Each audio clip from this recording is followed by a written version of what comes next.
Hi hello welcome back to my channel. నేను మీ చిట్టి రమణ. ఇవాళ వ్లాగ్ వచ్చేసి ఫుడ్ వ్లాగ్ అనమాట. నేను ఇంట్లో పన్నీర్ చేసుకున్న దాన్ని ఇవాళ ఆగస్ట్ 15కి పన్నీర్ కర్రీ చేద్దామని మీ ముందుకు వచ్చేసాను. ఏంటబ్బా ఇవన్నీ పెట్టుకుంది ఏం చెప్పట్లేదు అనుకుంటున్నారా?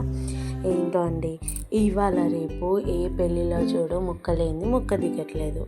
పన్నీర్ ఉంటే ఎంతో రిచ్ అని అప్పట్లో అనుకునేవాళ్ళు. ఇప్పుడు ముక్క ఉంటేనే రిచ్ అని అంటారు. పన్నీర్ చూడటమే చాలా దూరం అయిపోయింది. అందుకే మీ ముందుకి పన్నీర్ కర్రీతో మీ ముందుకు వచ్చేసాను అనమాట. ఫస్ట్ ఆఫ్ ఆల్ ఈ పన్నీర్ కర్రీ చేయాలని ఆలోచన వచ్చింది. ఎలా అంటే పొద్దున్న పాలు పగిలిపోయాయి మా ఇంట్లో. ఆ పాలని తీసి పన్నీర్ లాగా టైట్ చేసేసి దాన్ని పన్నీర్ ముక్కలుగా కట్ చేసి పన్నీర్ కర్రీ చేస్తున్నాను. దానికి కావాల్సిన పదార్థాలు ఏంటో చూసేద్దామా? పన్నీర్, కాజు, పెరుగు అండ్ మసాలా ఐటమ్స్ వచ్చేసి గరం మసాలా, పసుపు, కారం, ధనియా పొడి, అల్లం వెల్లుల్లి పేస్ట్ అవన్నీ అనమాట. ఇవి వచ్చేసి ఆనియన్ చాపింగ్, ఇవి వచ్చేసి ఆయిల్లో ఫ్రై చేసుకోవడానికి అవన్నీ. స్పెషల్లీ ఆనియన్స్ చూపిస్తుంది, మళ్ళీ డబుల్ ఆనియన్స్ చూపిస్తుంది ఏంది అని అనుకుంటున్నారా? ఇవి వచ్చేసి పేస్ట్ చేసుకోవడానికండి. Onion, tomato and kaju also. ఈ మూడు నూనెలో ఫ్రై చేసేసుకొని కాజు పేస్ట్ చేసేసుకోవాలి. Tomato, onion and kaju. ప్రాసెస్లోకి వెళ్ళిపోదామా? ఇది అన్నమాట కావాల్సిన ఐటమ్స్. ఈ పన్నీర్ ఏమో ఇంట్లో చేశాను అనమాట, హోమ్ మేడ్ పన్నీర్ అది. Let's come on. వ్లాగ్ మొత్తం ఫుల్ ఎంజాయ్ చేస్తూ ఉంటారు చూడండి. బాండి తీసుకొని దాంట్లో ఆయిల్ వేసుకోవాలి. ఆయిల్ వేసుకున్న తర్వాత ఆయిల్ హీట్ అయిందో లేదో చూసుకోవాలి. ఆయిల్ హీట్ అయ్యాక టమాటా అండ్ ఆనియన్, కాజు వేసి మంచిగా ఫ్రై చేసుకొని మిక్సీ పట్టుకోవాలన్నమాట. హీట్ అయిందా లేదా చూసుకొని వేసేసుకోవాలి. వేసేసుకున్నాక హీట్ అయిందా లేదు, ఆయిల్ హీట్ ఉండాలండి. ఏంటంటే అప్పుడైతేనే మనకి ఆనియన్ రోస్ట్ అవుతుంది. అన్నీ ఒకటేసారి వేసుకోకూడదు. ఆనియన్ ఒకసారి అండ్ ఆనియన్ కొంచెం ట్రాన్స్పరెంట్గా మారిన తర్వాత టమాటో వేసుకోవాలి. టమాటో కూడా మంచిగా ట్రాన్స్పరెంట్ మంచిగా గుజ్జులాగా దగ్గరికి అయ్యాక మళ్ళీ మనం వచ్చేసి కాజు వేసేసుకోవాలి. నాకు కమెంట్ బాక్స్లో చెప్పండి ఎవరెవరికి పన్నీర్ కర్రీ ఇష్టమో. అలానే ఎలా ఉందో నా బ్లాగ్ కూడా కమెంట్ చేసి చెప్పండి. Please subscribe my channel. ఇలాంటి వాళ్ళు నాకు సపోర్ట్ చేస్తేనే ఇంకా ముందుకు వెళ్ళగలుగుతాను. ఖచ్చితంగా నన్ను సపోర్ట్ చేస్తారని అనుకుంటున్నాను. ఇంతవరకు వచ్చిన సబ్స్క్రైబర్స్ అందరికీ థ్యాంక్ యూ సో మచ్. ఇంకా సబ్స్క్రైబర్స్ రావాలని కోరుకుంటాను. మీరందరు బ్లెస్సింగ్స్ ఉంటే ఖచ్చితంగా సబ్స్క్రైబర్స్ అవుతారు. ఇంకా మరీ బ్లాగ్స్తో వచ్చేసి వీడియో షూట్స్తో వచ్చేస్తాను. ఇప్పుడు వచ్చేసి నేను సెల్ఫ్ కెమెరా లేదండి నాకు. నేను నా మొబైల్తోనే తీసుకున్నాను. I don't have the camera man anything. నా సొంత వీడియోస్ అండి. మీ సపోర్ట్ వల్ల ముందుకు వెళ్తాను. అప్పుడు ఖచ్చితంగా నేను కెమెరా కొనుక్కోగలుగుతాను. మీ సపోర్ట్ అన్నీ ఉంటే ఖచ్చితంగా. ఓకేనా? ఇప్పుడు వచ్చేసి మనము మిక్సీ తీసుకొని మిక్సీ చేసేసుకోవాలి. మిక్సీ చేసేసుకున్నాక ఆ మూడు పేస్ట్ పట్టేసి మళ్ళీ బాండి పెట్టుకొని మళ్ళీ జీలకర్ర, పోపు దినుసులు వేసేసుకొని పన్నీర్ కూడా ఫ్రై చేసుకోవాలి. అదే బాండీలో పన్నీర్ కూడా వేసుకొని పన్నీర్ ఫ్రై చేసుకోవాలి. పన్నీర్ వచ్చేసి గోల్డెన్ కలర్లో వచ్చే వరకు ఫ్రై చేసుకోవాలి. అది వచ్చేసి పీసెస్ లేదు అనుకుంటున్నారా? నేను ఇంట్లో హోమ్ మేడ్ కాబట్టి కొంచెం పెద్దగా కట్ చేసుకున్నాను. ఇంకొచ్చేసి బయటిది అయితే స్మూత్ టెక్స్చర్ ఉంటుంది, కానీ అందులో ఏమేమో పౌడర్స్ మంచిగా గోల్డెన్ కలర్లో ఫ్రై అయ్యాక తీసి పక్కన పెట్టేసుకోండి.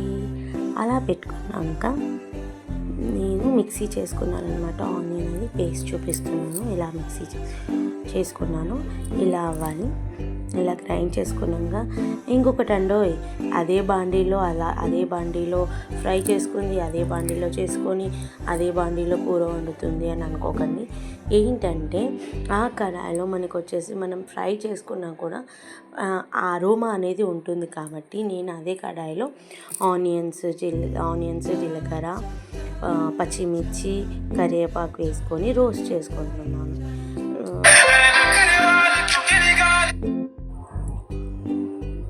పచ్చిమిర్చి, కరివేపాకు అవన్నీ వేసేసుకొని రోస్ట్ చేసుకున్నాక మంచి గోల్డెన్ కలర్లో రావాలి.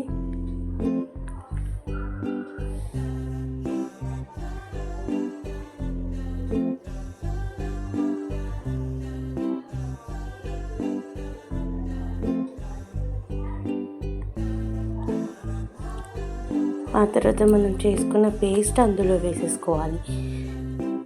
ఆ పేస్ట్ వేసుకున్నాక ఆయిల్ అనేది పైకి వస్తుంది. ఆ పేస్ట్ టమాటో అండ్ ఆనియన్, కాజు పేస్ట్ వేసుకోవాలి. ఇప్పుడు అది మంచి గోల్డెన్ కలర్లో వచ్చేసింది కదండి ఆనియన్. ఆ తర్వాత మనం పట్టుకున్న పేస్ట్ వేసేసుకోవాలి.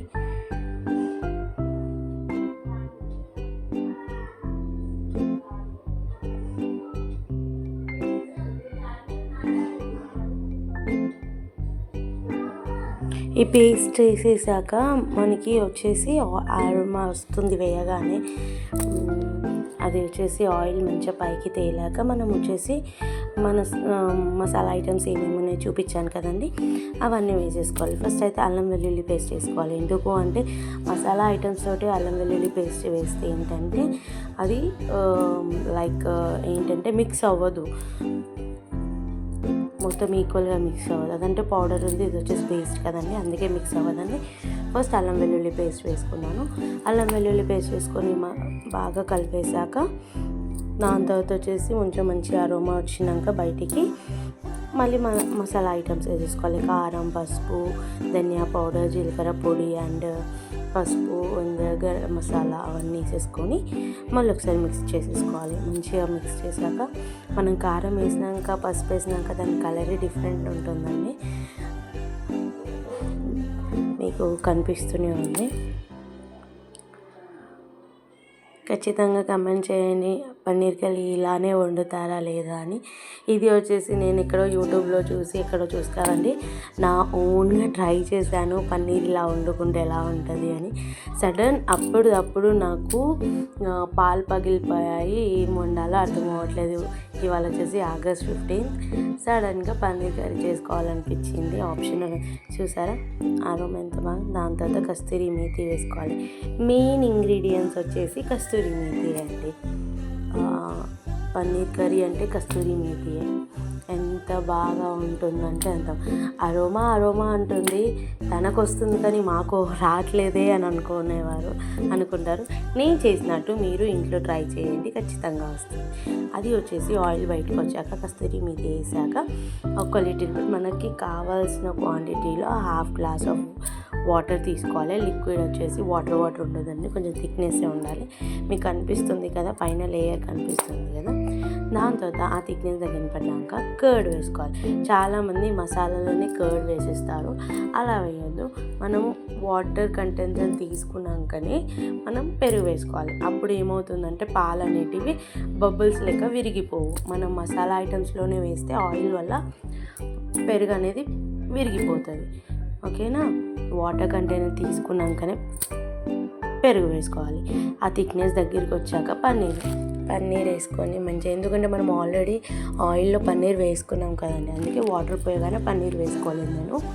మంచిగా అది కొంచెం థిక్నెస్ వచ్చాక పన్నీర్ వేసేసుకొని క్యాప్ పెట్టేసేయాలి. అది వచ్చేసి పన్నీర్ వేసుకున్నాక క్యాప్ పెట్టేస్తే ఆ థిక్నెస్కి దగ్గరికి వచ్చేస్తుంది. రెడీ అయిపోయింది మన పన్నీర్ కర్రీ. తర్వాత కొత్తిమీర వేసేసుకొని దించేసుకోవడమే. మీకు ఎలా ఉందో చెప్పండి, నచ్చితే నాకు కమెంట్ చేయండి. నేను చేసినట్టు మీరు ఇంట్లో ట్రై చేసుకోండి. Please subscribe my channel. చాలామంది కమెంట్స్ చేస్తున్నారు, ఐ లవ్డ్ ఇట్. ఇంకోటి వచ్చేసి క్యాప్ పెట్టేసి కొత్తిమీర వేసుకొని దించేయడమే. చూడండి అంత బాగుందో. ఇంకోటి వచ్చేసి నాకు సబ్స్క్రైబ్ చేసుకోండి ప్లీజ్ నా ఛానల్ని.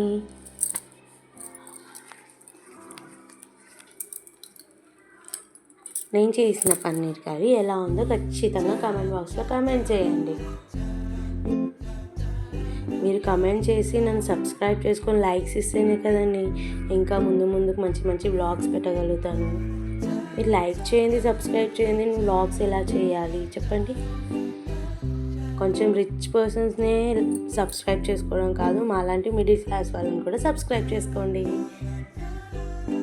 మీలాంటి వాళ్ళు మనం సబ్స్క్రైబ్ చేసుకుంటేనే కదా మేము ముందుకు వెళ్ళగలుగుతాం. The end.